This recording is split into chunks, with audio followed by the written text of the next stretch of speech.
Hello guys, आप सबका अपने YouTube channel B Ed education by doctor Geeta में हार्दिक अभिनंदन है। आप सबको मेरा प्यार भरा नमस्कार।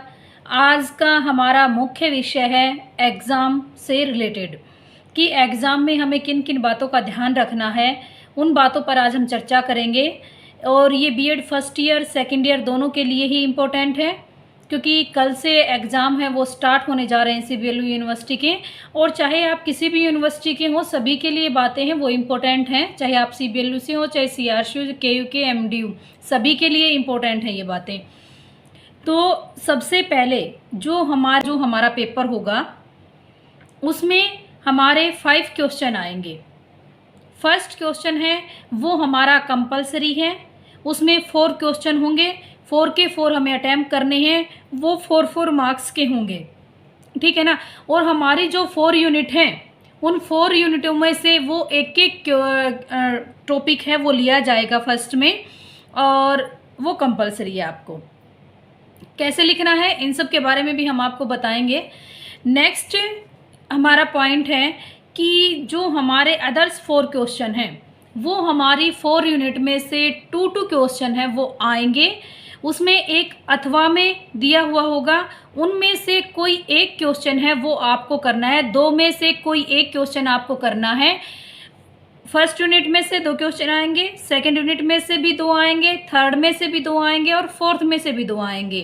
टोटल 8 क्वेश्चन आएंगे, उनमें से आपको 4 क्वेश्चन करने। ऐसा नहीं कि कोई भी 4, सिर्फ ओनली आपका जो फर्स्ट यूनिट का क्वेश्चन 2 आएंगे उनमें से एक करना है। सेकंड यूनिट के 2 क्वेश्चन में से आपको एक क्वेश्चन करना है।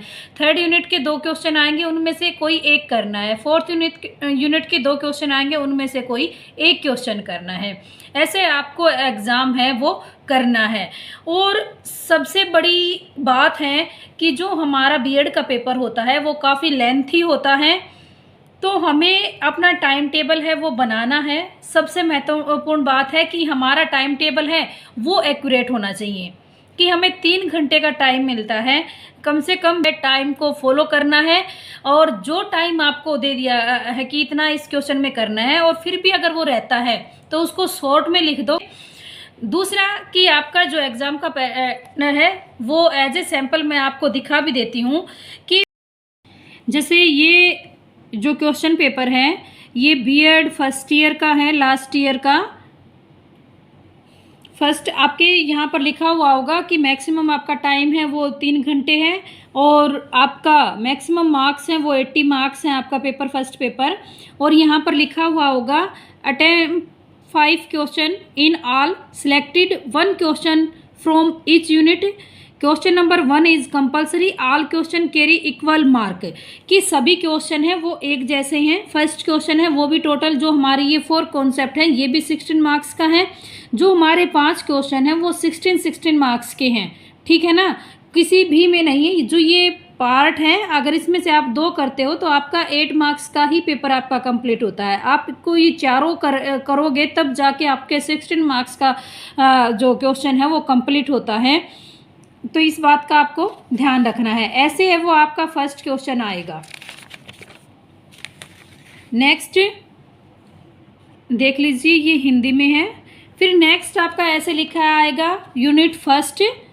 यूनिट फर्स्ट में से 2 क्वेश्चन आपके आएंगे, उनमें से कोई एक और अथवा लिखा हुआ मिलेगा। इनमें से जो आपको अच्छे से आता है वो आपको कोई एक क्वेश्चन करना है। ऐसे ही आपकी सेकंड यूनिट है, सेकेंड यूनिट में भी ऐसे ही 2 क्वेश्चन आपके आएंगे, इनमें से कोई एक आपको अटैम्प्ट करना है जो आप अच्छी प्रकार से कर सकते हो। ऐसे ही थर्ड यूनिट में से आपके 2 क्वेश्चन आएंगे, उनमें से कोई एक करना है। और ऐसे ही फोर्थ यूनिट में से 2 क्वेश्चन आएंगे वो आपको करना है। ये मैंने आपको इसलिए दिखाया है क्वेश्चन पेपर, क्योंकि कई बार ये होता है कि कई भी कैंडिडेट्स हैं जिनको अच्छे से समझ में नहीं आता, तो उनका कॉन्सेप्ट क्लियर करने के लिए मैंने इसका एग्ज़ाम पेपर है ये लिया है। इसको मैं राइट करके भी रजिस्टर में आपको दिखा सकती थी, बट उससे कहीं ज़्यादा ये उसके लिए इफ़ेक्टिव है। नेक्स्ट आपको एक बात का ध्यान रखना है कि जब आप क्वेश्चन अटैम्प्ट कर रहे हो तब इस बात का ध्यान रखना है कि आपको सबसे पहले आपका क्वेश्चन पेपर है वो अच्छे से पढ़ना है, ठीक है ना, उस पर आप 2 मिनट लगाइए, 2 से 3 मिनट भी आप लगा दो, क्योंकि एक बार आप अच्छे से क्वेश्चन पेपर को पढ़ लोगे तो आपका माइंड है वो सेट हो जाएगा कि सबसे अच्छा मुझे कौन सा क्वेश्चन आता है। दूसरा कि क्वेश्चन आपको पेपर कितना आता है वो भी आपको पता चल जाएगा। सबसे पहले जो अच्छा आता है उसको अटेम्प्ट कर। और सबसे इम्पोर्टेंट बात ये है कि जब आप क्वेश्चन अटैम्प्ट कर रहे हो तो आपको कुछ बातों का ध्यान करना है कि एक तो सबसे पहले जो क्वेश्चन आपको अच्छे से आता है वो आपको करना है। ज़रूरी नहीं है कि फर्स्ट क्वेश्चन आपको अच्छे से नहीं आता तो वो आप करो, नहीं, जो क्वेश्चन आपसे, चाहे 5th क्वेश्चन आपको सबसे अच्छे से आता है तो वो आपको पहले अटैम्प्ट करना है, उसके बाद और, क्योंकि आपका क्वेश्चन अटैम्प्ट करने का तरीका है वो भी नोटिस किया जाता है और चेक कर रहा है, उस पर बहुत ही पॉजिटिव इफेक्ट पड़ता है और वो वैसे ही मूड से आपके एग्ज़ाम को चेक करता है। तो इसलिए पहले वो क्वेश्चन कीजिए जो आपको सबसे अच्छे से आता हो। नेक्स्ट बात है कि क्वेश्चन कैसे लिखें। जैसे मान लीजिए आपका क्वेश्चन है कि अधिगम से आपका क्या अभिप्राय है या अधिगम से आप क्या समझते हैं, अधिगम की महत्वपूर्ण विशेषताएं कौन कौन सी हैं उनके बारे में बताइए। आपसे ये क्वेश्चन एग्जाम में पूछा गया है तो आप कैसे लिखेंगे इस क्वेश्चन को। सबसे पहले आप अधिगम के बारे में लिखेंगे कि अधिगम क्या होता है, उसका अर्थ क्या है। उसके बाद उसकी परिभाषाएं लिखेंगे कि 2-3 राइटर की आप डेफिनेशन उसमें लिखिए जो आपको अच्छे से याद हो, और 2 डेफिनेशन आप अपने अनुसार, अपने सहपाठी के अनुसार हैं वो लिख सकते हैं कि उसमें ऊपर लिख देंगे। जैसे मेरे मतानुसार सीखना अधिगम द्वारा व्यवहार में शोध है। मेरे सहपाठी के अनुसार कि सहपाठी के क्या विचार हैं, वो क्या समझता है अधिगम के प्रति, अधिगम क्या है, सीखना क्या है, तो आप उसके अनुसार भी उसमें थॉट्स हैं वो लिख सकते हैं। और जब भी आप डेफिनेशन आप लिखो तो उसको इन्वर्टेड कोमे से स्टार्ट करना है और इन्वर्टेड कोमे में ही उसको बंद कर देना है, क्योंकि ये किसी के द्वारा कहे गए कथन हैं और उनके साथ किसी भी प्रकार की छेड़छाड़ है वो नहीं की जाती, इसलिए जिसने जो कहा है वैसा ही आपको लिखना है। नेक्स्ट, उसके बाद जब आपने डेफिनेशन लिख दी तो आपने 2-3 डेफिनेशन जो लिखी हैं उनका कंक्लूजन क्या निकला है वो आपको लिखना है 2 लाइन में कि उपरोक्त परिभाषाओं के आधार पर हम ये कह सकते हैं कि अधिगम है वो ये है।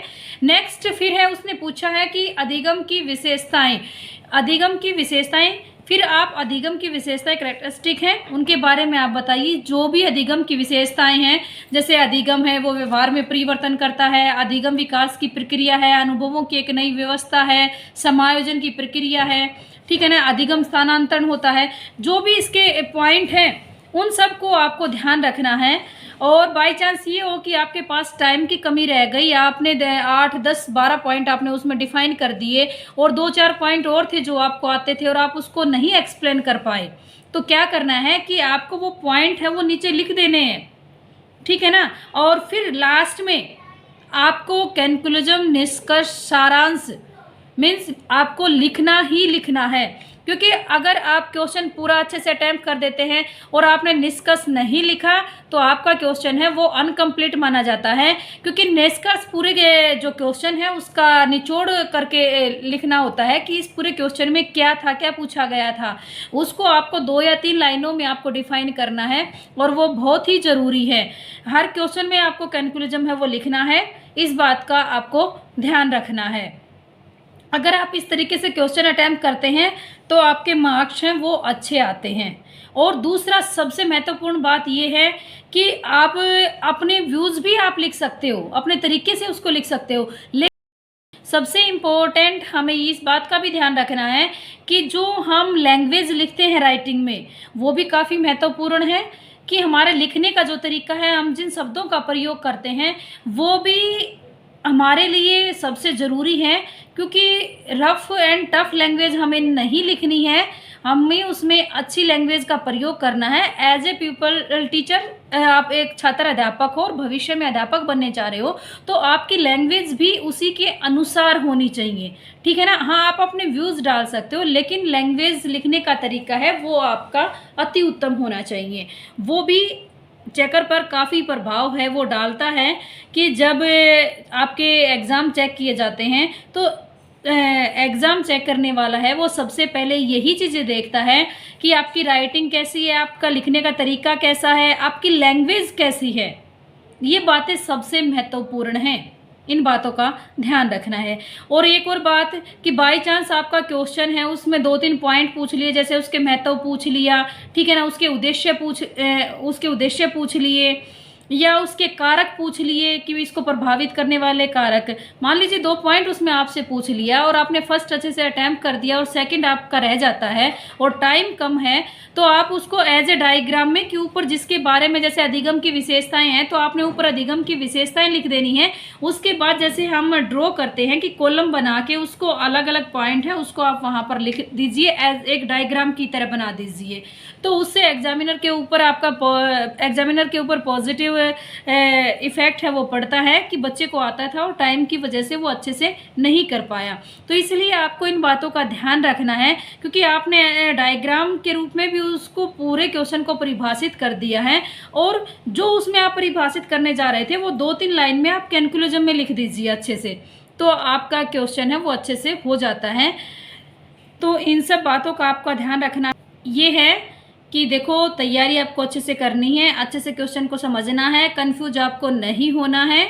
और क्योंकि 3 घंटे का वो टाइम पीरियड होता है उसमें हम अपना ही क्वेश्चन कर पाते हैं, ठीक है ना। बीएड का पेपर इतना लेंथी होता है, और सबसे बड़ी खास बात ध्यान रखने योग्य है कि चीटर भी बहुत ज़्यादा होते हैं बच्चे। तो इस चीज़ का ध्यान रखें कि जब आप एग्ज़ाम कर रहे हैं, कहीं आप खुद पढ़ रहे हैं, अपनी मेहनत से एग्ज़ाम दे रहे हैं और कोई चीटर पास बैठा है, कहीं वो चीट आपके आसपास ना डाल दे, आप इधर उधर है वो अच्छे से देख लें। जब आप पेपर दे रहे होते हैं उस वक्त अपने चारों तरफ है वो एक बार निगरानी ज़रूर करें, क्योंकि अगर फ्लाइंग आ जाती है तो ऐसे जो बच्चे होते हैं जो चीटिंग करते हैं वो दूसरे के पास डाल देते हैं कि ताकि वो खुद ना फंसे और फंस जाएं, ठीक है ना। तो ऐसे बच्चों से आपको सावधान रहना है, चीटिंग आपको नहीं करनी है, मेहनत से आपको एग्ज़ाम दे के आना है, और wish you all the best. और जो इस चैनल पर नए हैं प्लीज़ चैनल को सब्सक्राइब कर लो, एवरी वीडियो को लाइक शेयर कर दो, और जो भी आपकी समस्याएं हैं वो कमेंट के माध्यम से आप पूछ सकते हैं। मेरा एक और चैनल है रिद्धि व्लॉग के नाम से, प्लीज़ उस चैनल को भी फॉलो करना। Thank you.